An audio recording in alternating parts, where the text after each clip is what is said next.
পাত্রী দেখতে এসছে। পাত্রী ইঞ্জিনিয়ারিং পাশ করে আইটি সেক্টরে ভালো কোম্পানিতে জব করছে। বলুন দিদি, মেয়ে তো দেখলেন, কেমন দেখলেন বলুন। আর শুনলেন তো আমার মেয়ে, বললাম আপনাকে ইঞ্জিনিয়ারিং পাশ করে আইটি সেক্টরে ভালো কোম্পানিতে জব করছে।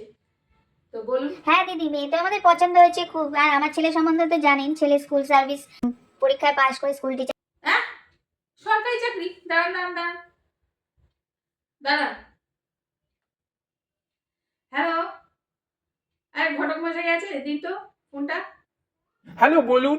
আরে আপনি কি করেছেন? হ্যাঁ, আপনাকে আমি বলেছি না যে সরকারি চাকরি কোনো ছেলেকে পাঠাবেন না আমার কাছে আমার মেয়ের জন্য। না না না না না না, একদম না, একদম পাঠাবেন না। আমার মেয়ের জন্য ওই বাড়ির সামনে বিড়ির দোকান আছে ছেলের, চায়ের দোকান আছে ছেলের, এরকম ধরনের ব্যবসাদার ছেলে পাঠান। হ্যাঁ, ঘুগনি ফুচকা বিক্রি করে চলবে? থাকলে পাঠাবেন, আচ্ছা না আমি দেবো না। মেয়ের বিয়ে সরকারি চাকরির সাথে আমি দেবো না। ঠিক আছে, আপনিও আসুন, নমস্কার, আসুন। না আমি দেবো না, আসুন আপনি, জানতাম না আমি। ঠিক আছে, আসুন।